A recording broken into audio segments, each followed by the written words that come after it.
आम आदमी पार्टी के प्रदेश अध्यक्ष ईसुदान गढ़वी वर्तमान में रेडियापाड़ा के दौरे पर हैं। इस आदिवासी क्षेत्र के प्रति चिंता व्यक्त करते हुए उन्होंने कहा, मैं अभी गुजरात सीमा पर खड़ा हूं और जो आप सामने देख रहे हैं वह महाराष्ट्र की सीमा है।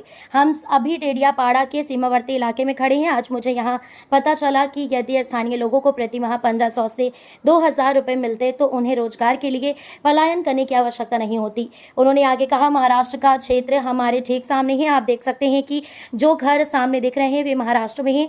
वहां लड़की बहन सरकारी योजना के तहत महिलाओं को प्रति माह 1500 रुपए मिलते हैं। यदि किसी घर में 2 या 3 महिलाएं हैं तो उन्हें 4 से 4500 रुपए मिलते हैं, जिससे वहां लोगों का पलायन रुक गया है। अन्यथा हमारे क्षेत्र का आदिवासी समुदाय मजदूरी के लिए अंकलेश्वर और भरूच जाने को मजबूर है। वे मानसून के दौरान 3 से 4 महीने यहाँ रहते हैं और शेष 8 महीने काम के लिए बाहर जाते हैं। महाराष्ट्र में वर्तमान में भाजपा की सरकार की और इस योजना ने पलायन को रोका है और लोगों को वित्तीय सहायता प्रदान की है। पंजाब का उदाहरण देते हुए ईसुदान गढ़वी ने कहा, आज पंजाब में भगवंत मान और अरविंद केजरीवाल द्वारा दी गई गारंटी के अनुसार उन्होंने SC/ST महिलाओं को 1500 रुपए और सामान्य वर्ग की महिलाओं को प्रति माह 1000 रुपए देना शुरू कर दिया है। आज ही बहनों के खातों में 3 महीने के पैसे जमा हो गए हैं और पंजाब की महिलाओं को यह लाभ मिलना शुरू हो गया है।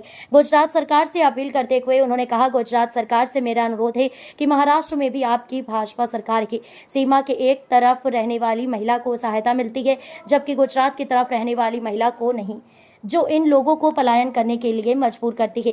मेरा गुजरात सरकार से विनम्र अनुरोध है कि वे गुजरात की महिलाओं को भी 1500 से 2000 रुपए प्रति माह की वित्तीय सहायता प्रदान करें। अन्यथा यदि 2027 में आम आदमी पार्टी की सरकार आती है तो हम गारंटी देते हैं कि आपको कहीं भी पलायन करने की आवश्यकता नहीं होगी। आम आदमी पार्टी SC/ST महिलाओं को 2000 रुपए और अन्य महिलाओं को भी सहायता प्रदान करने की गारंटी पूरी करेगा। मेरा विनम्र अनुरोध है कि गुजरात सरकार इस मामले पर सकारात्मक रूप से सोचें। ईसुदान गढ़वी ने कहा, उनकी प्रतिक्रिया देखें और सुनें। जय हिंद, जय भारत, जय जय गढ़वी गुजरात। મિત્રો હું અત્યારે જે ઊભો છું એ આ ગુજરાતની બોર્ડર છે અને સામે છે એ મહારાષ્ટ્રની બોર્ડર છે। આપણે ડેડિયાપાડાના વિસ્તારમાં ઊભા છીએ। આજે મને અહીંથી જાણવા મળ્યું કે અહીંયા મહિને 1500 થી 2000 હોય મળી રહે તો આ લોકોને સ્થળાંતર કરવાની જરૂર ન પડે। સામાન્ય રીતે આ મહારાષ્ટ્રમાં આવે છે સામે, અને તમે જોઈ શકો છો જે ઘર છે એ મહારાષ્ટ્રમાં એને લાડલી યોજના અંતર્ગત એને 1500 રૂપિયા મળે છે મહિને મહિલાને। 2-3 મહિલાઓ એટલે 4-4500 રૂપિયા મળે છે। તો ત્યાં સ્થળાંતર અટકી ગયું। નહીં તો અહીંથી આપણે આ વિસ્તારમાંથી જે આદિવાસી સમાજ છે એ જાય છે અહીંથી અંકલેશ્વર, ભરૂચ મજૂરી કરવા। 3 મહિના ચોમાસામાં, 4 મહિના અહીંયા રહે, બાકી 8 મહિના મજૂરી કરવા બહાર જાય। જ્યારે મહારાષ્ટ્રમાં આ યોજના લાગુ પડી ત્યાં ભાજપની સરકાર છે, ત્યાં આ લોકોને જે 1500 રૂપિયા લાડલી યોજનામાં મળે છે એ યોજનાથી આ લોકોનું સ્થળાંતર અટકી ગયું। બીજું આર્થિક સહાય મળી।